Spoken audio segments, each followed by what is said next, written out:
ಓಂ ಶಾಂತಿ. ಮುರಳಿಯ ದಿನಾಂಕ 15/4/2026. ಪ್ರಾತಃ ಮುರಳಿ ಬಾಬ್ದಾದ ಮಧುಬನ. ತಂದೆ ತಿಳಿಸುತ್ತಾರೆ, ಮಧುರ ಮಕ್ಕಳೇ, ನಿಮ್ಮ ಸ್ವಧರ್ಮವಾಗಿದೆ ಶಾಂತಿ. ಸತ್ಯವಾದ ಶಾಂತಿ ಶಾಂತಿಧಾಮದಲ್ಲಿ ಸಿಗಲು ಸಾಧ್ಯ.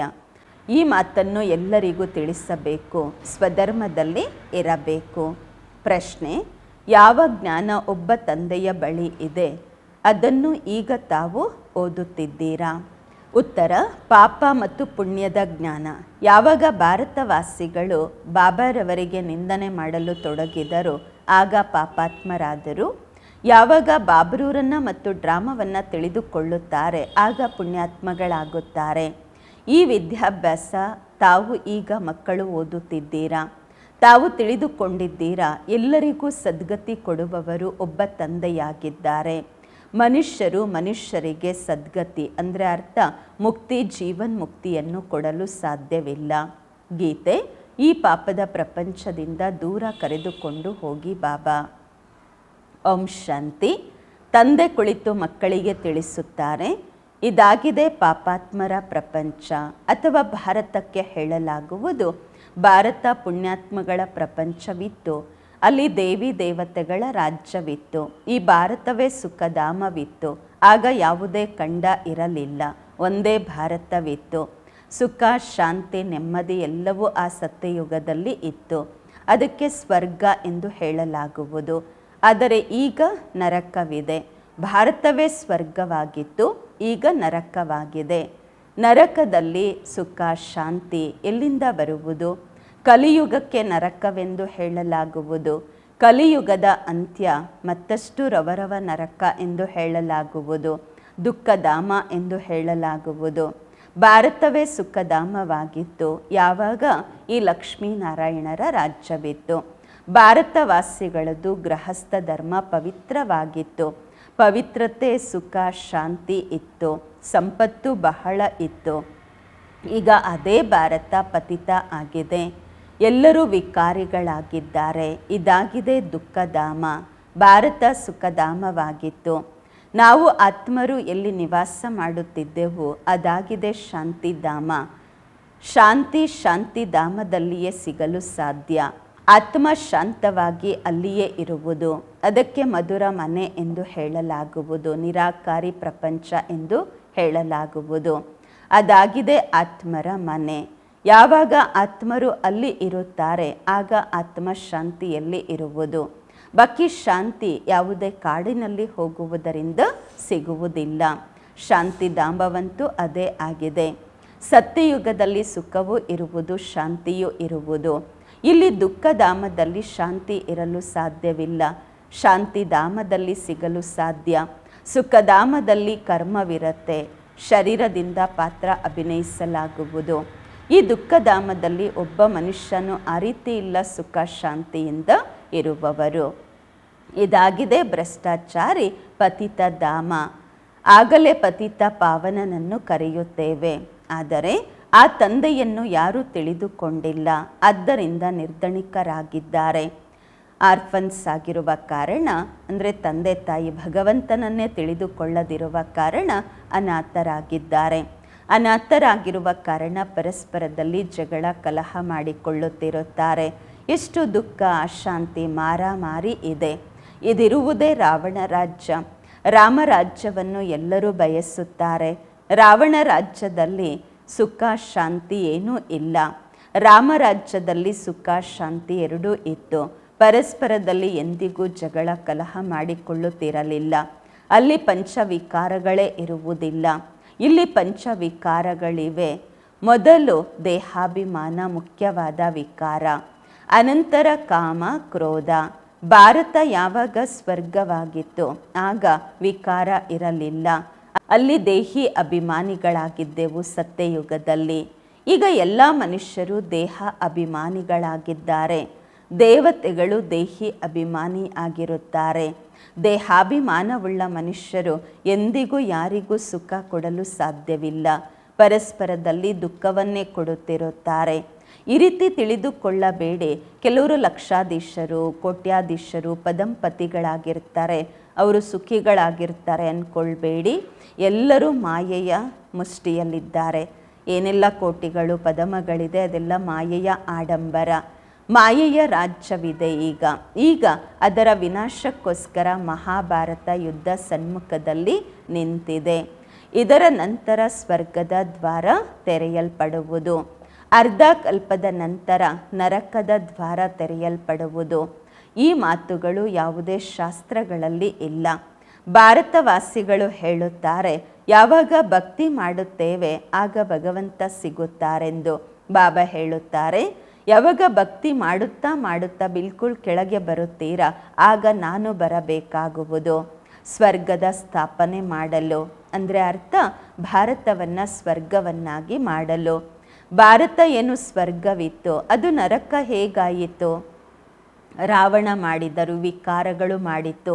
ಗೀತೆಯ ಭಗವಂತನಿಂದ ನಿಮಗೆ ರಾಜ್ಯ ಸಿಗುವುದು.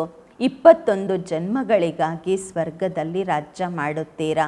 ನಂತರ ಭಾರತ ದ್ವಾಪರ ಯುಗದಿಂದ ಕಲಿಯುಗದಲ್ಲಿ ಬಂದಿದೆ. ಅಂದರೆ ಅರ್ಥ ಇಳಿಯುವ ಕಲೆಯಾಗಿದೆ.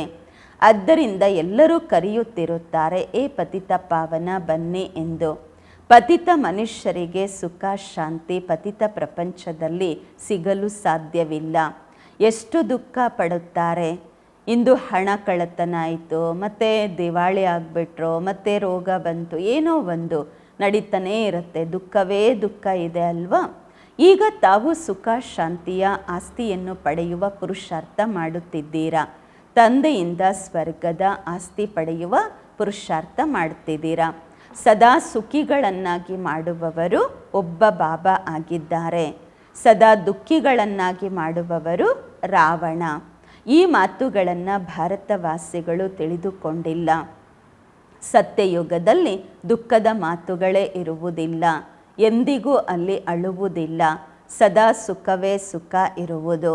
ಅಲ್ಲಿ ದೇಹಾಭಿಮಾನ ಅಥವಾ ಕಾಮ ಕ್ರೋಧ ಏನೂ ಇರುವುದಿಲ್ಲ. ಎಲ್ಲಿಯವರೆಗೆ ಪಂಚವಿಕಾರಗಳ ದಾನ ಮಾಡುವುದಿಲ್ಲ ಅಲ್ಲಿಯವರೆಗೆ ದುಃಖದ ಗ್ರಹಣ ಬಿಟ್ಟು ಹೋಗುವುದಿಲ್ಲ. ಹೇಳ್ತಾರಲ್ವ, ದಾನ ಮಾಡಿದ್ರೆ ಗ್ರಹಣ ಬಿಟ್ಟು ಹೋಗುತ್ತೆ. ಈ ಸಮಯದಲ್ಲಿ ಪೂರ್ತಿ ಭಾರತಕ್ಕೆ ಪಂಚವಿಕಾರಗಳ ಗ್ರಹಣ ಹಿಡಿದಿದೆ. ಎಲ್ಲಿಯವರೆಗೆ ಈ ಪಂಚವಿಕಾರಗಳನ್ನು ದಾನವಾಗಿ ಕೊಡುವುದಿಲ್ಲ ಅಲ್ಲಿಯವರೆಗೆ 16 ಕಲಾ ಸಂಪೂರ್ಣ ದೇವತೆಗಳಾಗುವುದಿಲ್ಲ. ತಂದೆ ಸರ್ವರ ಸದ್ಗತಿ ದಾತ ಆಗಿದ್ದಾರೆ. ಬಾಬಾ ಹೇಳ್ತಾರೆ, ಗುರುಗಳಿಲ್ಲದೆ ಗತಿ ಸಿಗುವುದಿಲ್ಲ. ಆದರೆ ಗತಿಯ ಅರ್ಥವನ್ನು ಸಹ ಯಾರೂ ತಿಳಿದುಕೊಂಡಿಲ್ಲ. ಮನುಷ್ಯರ ಗತಿ ಸದ್ಗತಿ ಅಂದ್ರೇ ಮುಕ್ತಿ, ಜೀವನ್ ಮುಕ್ತಿ. ಈಗ ಬಾಬಾ ಮುಕ್ತಿ ಜೀವನ್ ಮುಕ್ತಿಯನ್ನು ಕೊಡುತ್ತಿದ್ದಾರೆ. ಈ ಸಮಯದಲ್ಲಿ ಸರ್ವರ ಸದ್ಗತಿ ಆಗುವುದು. ದೆಹಲಿಗೆ ಹೇಳಲಾಗುವುದು ನ್ಯೂ ದೆಹಲಿ ಎಂದು, ಹಳೆಯ ದೆಹಲಿ ಹೊಸ ದೆಹಲಿ ಎಂದು. ಆದರೆ ಈಗ ಹೊಸದಂತೂ ಇಲ್ಲ. ಹೊಸ ಪ್ರಪಂಚದಲ್ಲಿ ಹೊಸ ದೆಹಲಿ ಇರುವುದು. ಓಲ್ಡ್ ಪ್ರಪಂಚ, ಹಳೆಯ ಪ್ರಪಂಚದಲ್ಲಿ ಹಳೆಯ ದೆಹಲಿಯೇ ಇರುವುದು. ಜಮುನಾ ತಟ ಇರುವುದು. ದೆಹಲಿ ಸ್ವರ್ಗವಾಗಿರುವುದು. ಸತ್ಯಯುಗ ಇರುತ್ತೆ ಅಲ್ವಾ? ದೇವಿ ದೇವತೆಗಳು ರಾಜ್ಯ ಮಾಡ್ತಿರ್ತಾರೆ. ಈಗಂತೂ ಹಳೆಯ ಪ್ರಪಂಚದಲ್ಲಿ ಹಳೆಯ ದೆಹಲಿ ಇದೆ. ಹೊಸ ಪ್ರಪಂಚದಲ್ಲಿ ಈ ಲಕ್ಷ್ಮೀನಾರಾಯಣರ ರಾಜ್ಯವಿತ್ತು. ಭಾರತವಾಸಿಗಳು ಮರೆತಿದ್ದಾರೆ. ಹೊಸ ಭಾರತ, ಹೊಸ ದೆಹಲಿ ಇತ್ತು, ಅವರ ರಾಜ್ಯವಿತ್ತು. ಆಗ ಬೇರೆ ಯಾವುದೇ ಖಂಡ ಇರಲಿಲ್ಲ. ಇದನ್ನು ಯಾರೂ ತಿಳಿದುಕೊಂಡಿಲ್ಲ. ಸರ್ಕಾರ ಇದನ್ನು ಓದಿಸುವುದಿಲ್ಲ, ಇಂತಹ ವಿದ್ಯೆಯನ್ನು ಓದಿಸುವುದಿಲ್ಲ. ತಿಳ್ಕೊಳ್ತಾರೆ ಇದು ಅರ್ಧ ಹಿಸ್ಟ್ರಿ ಎಂದು. ಎಂದಿನಿಂದ ಇಸ್ಲಾಮಿಯರು ಬೌದ್ಧರು ಬಂದರು ಅಂದಿನಿಂದ ಇದನ್ನು ಚರಿತ್ರೆ ಹೇಳ್ತಾರೆ. ಲಕ್ಷ್ಮೀನಾರಾಯಣರ ರಾಜ್ಯದ ಬಗ್ಗೆ ಯಾರಿಗೂ ಗೊತ್ತಿಲ್ಲ. ಈ ತಂದೆಯ ಕುಳಿತು ತಿಳಿಸುತ್ತಾರೆ ಪೂರ್ತಿ ಸೃಷ್ಟಿಯ ಚಕ್ರ ಹೇಗೆ ಸುತ್ತುವುದೆಂದು. ಯಾವಾಗ ಭಾರತ ಸ್ವರ್ಗವಾಗಿತ್ತು ಆಗ ಚಿನ್ನದ ಪ್ರಪಂಚವಿತ್ತು. ಈಗ ಅದೇ ಭಾರತ ನೋಡಿ ಏನಾಗಿದೆ. ಮತ್ತೆ ಭಾರತವನ್ನು ವಜ್ರದ ಸಮಾನ ಮಾಡುವವರು ಯಾರು? ಬಾಬಾ ಹೇಳುತ್ತಾರೆ, ಯಾವಾಗ ತಾವು ಬಹಳ ಪಾಪಾತ್ಮರಾಗುತ್ತೀರಾ ಆಗ ನಾನು ಬರುತ್ತೇನೆ ಪುಣ್ಯಾತ್ಮರನ್ನಾಗಿ ಮಾಡಲು. ಇದು ಡ್ರಾಮಾ ತಯಾರಾಗಿದೆ. ಇದನ್ನು ಯಾರೂ ತಿಳಿದುಕೊಂಡಿಲ್ಲ. ಈ ಜ್ಞಾನ ಬಾಬಾರವರ ವಿನಃ ಮತ್ಯಾರೂ ಕೊಡಲು ಸಾಧ್ಯವಿಲ್ಲ. ಜ್ಞಾನಪೂರ್ಣ ತಂದೆಯೇ ಆಗಿದ್ದಾರೆ. ಅವರು ಬಂದು ಓದಿಸುತ್ತಾರೆ. ಮನುಷ್ಯರು ಮನುಷ್ಯರಿಗೆ ಎಂದಿಗೂ ಸದ್ಗತಿ ಕೊಡಲು ಸಾಧ್ಯವಿಲ್ಲ. ಯಾವಾಗ ದೇವಿ ದೇವತೆಗಳಾಗಿದ್ದರೋ ಆಗ ಎಲ್ಲರೂ ಪರಸ್ಪರದಲ್ಲಿ ಸುಖವನ್ನು ಕೊಡುತ್ತಿದ್ದರು. ಯಾವುದೇ ಕಾಯಿಲೆ ರೋಗ ಏನೂ ಆಗುತ್ತಿರಲಿಲ್ಲ, ಅಲ್ಲೇನೂ ಇರುವುದಿಲ್ಲ. ಇಲ್ಲಂತೂ ಎಲ್ಲ ರೋಗ ಇದೆ. ಈಗ ತಂದೆ ಬಂದಿದ್ದಾರೆ ಪುನಃ ಸ್ವರ್ಗವನ್ನು ತಯಾರು ಮಾಡಲು. ತಂದೆ ಸ್ವರ್ಗವನ್ನು ಸ್ಥಾಪನೆ ಮಾಡುತ್ತಾರೆ, ರಾವಣ ನರಕ ಮಾಡುತ್ತಾರೆ. ಇದು ಆಟವಾಗಿದೆ, ಇದನ್ನು ಯಾರೂ ತಿಳಿದುಕೊಂಡಿಲ್ಲ. ಶಾಸ್ತ್ರಗಳ ಜ್ಞಾನವಾಗಿದೆ ಫಿಲಾಸಫಿ, ಭಕ್ತಿ ಮಾರ್ಗ. ಅದು ಸದ್ಗತಿಯ ಮಾರ್ಗ ಅಲ್ಲ. ಯಾವುದೇ ಶಾಸ್ತ್ರಗಳಲ್ಲಿ ಈ ಜ್ಞಾನ ಇಲ್ಲ. ಇದು ಇಲ್ಲೇನು ಹೇಳಾಗುತ್ತೆ, ಅದು ಯಾವುದೇ ಶಾಸ್ತ್ರಗಳ ಫಿಲಾಸಫಿ ಅಲ್ಲ. ಬಾಬಾ ಯಾವುದೇ ಶಾಸ್ತ್ರಗಳನ್ನು ಹೇಳುವುದಿಲ್ಲ. ಇದಾಗಿದೆ ಆಧ್ಯಾತ್ಮಿಕ ಜ್ಞಾನ. ತಂದೆಗೆ ಆತ್ಮಿಕ ತಂದೆ ಎಂದು ಹೇಳಲಾಗುವುದು. ಅವರಾಗಿದ್ದಾರೆ ಬಾಬಾ ಆತ್ಮರಿಗೆ ತಂದೆ. ನಾನು ಮನುಷ್ಯ ಸೃಷ್ಟಿಯ ಬೀಜರೂಪ ಆಗಿದ್ದೇನೆ, ಅದಕ್ಕೆ ನನಗೆ ಜ್ಞಾನಪೂರ್ಣ ಎಂದು ಹೇಳುತ್ತೀರಾ ಅಂತಾರೆ ಬಾಬಾ.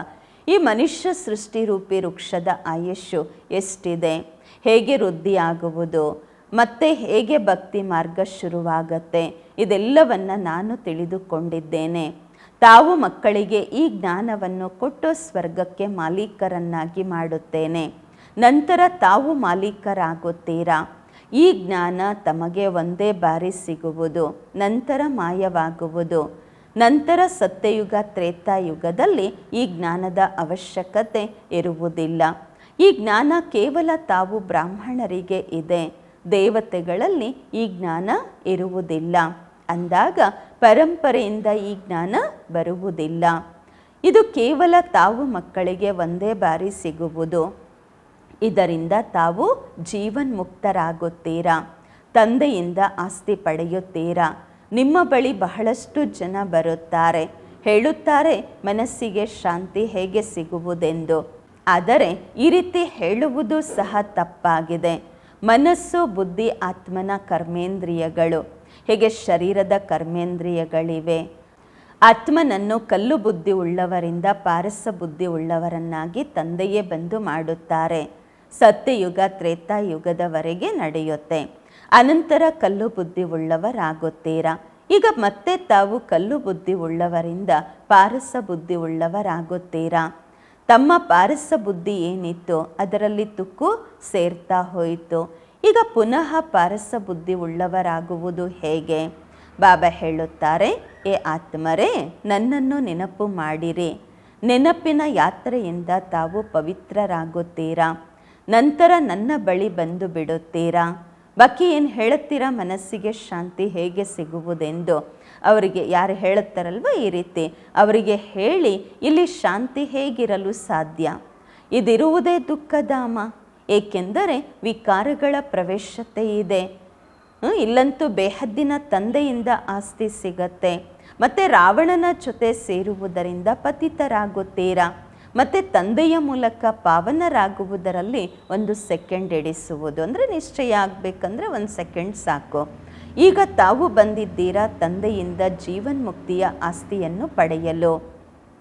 ತಂದೆ ಜೀವನ್ಮುಕ್ತಿಯ ಆಸ್ತಿ ಕೊಡುತ್ತಾರೆ. ರಾವಣ ಜೀವನ ಬಂಧನದ ಶಾಪವನ್ನು ಕೊಡುತ್ತಾರೆ. ಆದ್ದರಿಂದ ದುಃಖವೇ ದುಃಖವಿದೆ. ರಾಮದ ಜ್ಞಾನವನ್ನು ಸಹ ತಿಳಿದುಕೊಳ್ಳಬೇಕು. ದುಃಖಧಾಮದಲ್ಲಿ ಯಾರಿಗೂ ಸುಖ ಶಾಂತಿ ಸಿಗುವುದಿಲ್ಲ. ಶಾಂತಿಯಂತೂ ಆತ್ಮರ ಸ್ವಧರ್ಮವಾಗಿದೆ. ಶಾಂತಿಧಾಮ ಆತ್ಮರ ಮನೆಯಾಗಿದೆ. ಆತ್ಮ ಹೇಳುತ್ತೆ, ನನ್ನ ಸ್ವಧರ್ಮ ಶಾಂತಿ ಎಂದು. ಈ ಶರೀರದಲ್ಲಂತೂ ಬರಲೇಬೇಕಲ್ವಾ? ಈ ಶರೀರ ಅಂತೂ ಏನು ಮಾಡಲ್ಲ. ಈ ಶರೀರದಲ್ಲಿ ಆತ್ಮ ಕುಳಿತುಕೊಳ್ಳುತ್ತೆ. ಸುಮ್ಮನೆ ಹಾಗೆ ಎಲ್ಲಿವರೆಗೂ ಕೂತ್ಕೊಂಡಿರ್ಲಿಕ್ಕಾಗತ್ತೆ? ಪಾತ್ರ ಅಂತೂ ಮಾಡಲೇಬೇಕು, ಕರ್ಮವಂತೂ ಮಾಡಲೇಬೇಕು.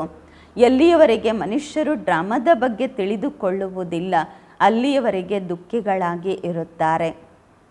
ತಂದೆ ಹೇಳುತ್ತಾರೆ, ನಾನು ಬಡವರ ಬಂಧುವಾಗಿದ್ದೇನೆ. ಇಲ್ಲಿ ಬಡವರೇ ಬರುತ್ತಾರೆ. ಶ್ರೀಮಂತರಿಗಾಗಿ ಸ್ವರ್ಗ ಇಲ್ಲೇ ಇದೆ ಅಂದ್ಕೊಳ್ತಾರೆ. ಅವರ ಅದೃಷ್ಟದಲ್ಲಿ ಸ್ವರ್ಗದ ಸುಖ ಇಲ್ಲ. ಯಾರು ಇಲ್ಲೇ ನಮಗೆ ಎಲ್ಲ ಇದೆ, ಹಣ ಆಸ್ತಿ ಬಂಗಲೆ, ಕಾರು ಎಲ್ಲ ಇದೆ, ಇದೇ ನಮಗೆ ಸ್ವರ್ಗ ಅಂದ್ಕೊಳ್ತಾರೆ. ಅವರಿಗೆ ಆ ಒಂದು ಸತ್ಯಯುಗದ ಸುಖದ ಅನುಭವ ಅವರ ಅದೃಷ್ಟದಲ್ಲಿ ಇಲ್ಲ. ಬಾಬಾ ಹೇಳುತ್ತಾರೆ, ನಾನು ಬಡವರ ಬಂಧು ಆಗಿದ್ದೇನೆ. ಶ್ರೀಮಂತರನ್ನು ಬಡವರನ್ನಾಗಿ, ಬಡವರನ್ನು ಶ್ರೀಮಂತರನ್ನಾಗಿ ಮಾಡುತ್ತೇನೆ. ಶ್ರೀಮಂತರು ಅಷ್ಟು ಶ್ರೇಷ್ಠ ಪದವಿ ಪಡೆಯಲಾಗುವುದಿಲ್ಲ, ಏಕೆಂದರೆ ಇಲ್ಲಿ ಶ್ರೀಮಂತರಿಗೆ ಶ್ರೀಮಂತಿಕೆಯ ನಶೆ ಇದೆ. ಪ್ರಜೆಗಳಲ್ಲಿ ಬರ್ತಾರೆ, ಸ್ವರ್ಗದಲ್ಲಂತೂ ಅವಶ್ಯವಾಗಿ ಬರುತ್ತಾರೆ. ಆದರೆ ಶ್ರೇಷ್ಠ ಪದವಿಯನ್ನು ಬಡವರೇ ಪಡೆಯುತ್ತಾರೆ. ಬಡವರು ಶ್ರೀಮಂತರಾಗುತ್ತಾರೆ. ಶ್ರೀಮಂತರಿಗೆ ದೇಹಾಭಿಮಾನ ಇರುತ್ತೆ ಅಲ್ವಾ, ನಾವು ಧನವಂತರೆಂದು. ಆದರೆ ಬಾಬಾ ಹೇಳುತ್ತಾರೆ, ಈ ದನ ಮಾಲು ಏನೂ ಇದೆ ಎಲ್ಲ ಮಣ್ಣು ಪಾಲಾಗುವುದು, ವಿನಾಶವಾಗುವುದು. ದೇಹಿ ಅಭಿಮಾನಿ ಆಗುವುದರಲ್ಲಿ ಬಹಳ ಪರಿಶ್ರಮವಿದೆ. ಈ ಸಮಯದಲ್ಲಿ ಎಲ್ಲರೂ ದೇಹ ಅಭಿಮಾನಿಗಳಾಗಿದ್ದಾರೆ. ಈಗ ತಾವು ದೇಹಿ ಅಭಿಮಾನಿ ಆಗಬೇಕು. ಆತ್ಮ ಹೇಳುತ್ತೆ, ನಾವು 84 ಜನ್ಮಗಳನ್ನು ಪೂರ್ಣ ಮಾಡಿದ್ದೇವೆ. ನಾಟಕ ಪೂರ್ಣವಾಗುವುದು, ಈಗ ವಾಪಸ್ ಮನೆಗೆ ಹೋಗುತ್ತೇವೆ. ಈಗ ಕಲಿಯುಗದ ಅಂತ್ಯ ಸತ್ಯಯುಗದ ಆದಿಯ ಸಂಗಮವಾಗಿದೆ. ಬಾಬಾ ಹೇಳುತ್ತಾರೆ, ಪ್ರತಿ 5000 ವರ್ಷಗಳ ನಂತರ ಬರುತ್ತೇನೆ ಭಾರತವನ್ನು ಪುನಃ ವಜ್ರದ ಸಮಾನ ಮಾಡಲು. ಈ ಭೂಗೋಳ ಚರಿತ್ರೆ ಬಾಬ್ರೂರೇ ತಿಳಿಸಲು ಸಾಧ್ಯ. ಒಳ್ಳೆಯದು. ಮಧುರಾತಿ ಮಧುರ ಅಗಲಿ ಹೋಗಿ ಮರಳಿ ಸಿಕ್ಕಿರುವ ಮಕ್ಕಳ ಪ್ರತಿಯಾಗಿ ಮಾತ್ಪಿತಾ ಬಾಬ್ ದಾದಾರವರ ನೆನಪು, ಪ್ರೀತಿ, ಬೆಳಗಿನ ವಂದನೆಗಳು.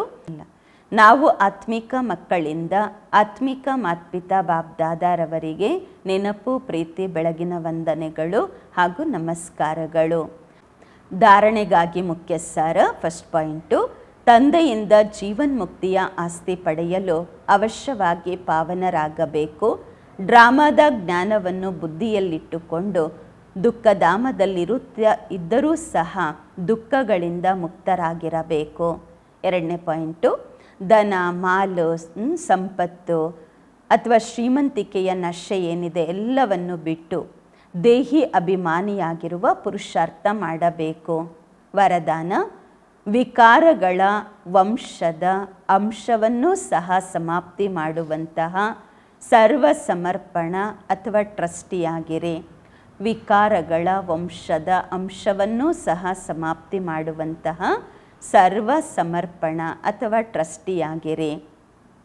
ವರದಾನದ ವಿಶ್ಲೇಷಣೆ, ಯಾರು ಐವೇಲ್ಗೋಸ್ಕರ ಹಳೆಯ ಸಂಸ್ಕಾರಗಳ ಪ್ರಾಪರ್ಟಿಯನ್ನು ಎತ್ತಿಟ್ಕೊಂಡಿರ್ತಾರೆ, ಮಾಯೆ ಒಂದಲ್ಲ ಒಂದು ರೀತಿಯಿಂದ ಅಂತಹವರನ್ನು ಹಿಡಿದು ಬಿಡುತ್ತೆ. ಹಳೆಯ ರಿಜಿಸ್ಟರನ್ನು ಚಿಕ್ಕ ತುಂಡು ಸಹ ಇದ್ದರೆ ಹಿಡ್ಕೊಂಡ್ಬಿಡತ್ತೆ. ಮಾಯೆ ಬಹಳ ತೀಕ್ಷ್ಣವಾಗಿದೆ, ಅದರ ಕ್ಯಾಚಿಂಗ್ ಪವರ್ ಕಡಿಮೆ ಇಲ್ಲ. ಆದ್ದರಿಂದ ವಿಕಾರಗಳ ವಂಶದ ಅಂಶವನ್ನೂ ಸಹ ಸಮಾಪ್ತಿ ಮಾಡಿರಿ. ಕಿಂಚಿತ್ತು ಯಾವ ಮೂಲೆಯಲ್ಲಿಯೂ ಹಳೆಯ ಖಜಾನೆಗಳ ನಿಶಾನೆ ಇದ್ದರೂ ಅದು ಇರಬಾರ್ದು.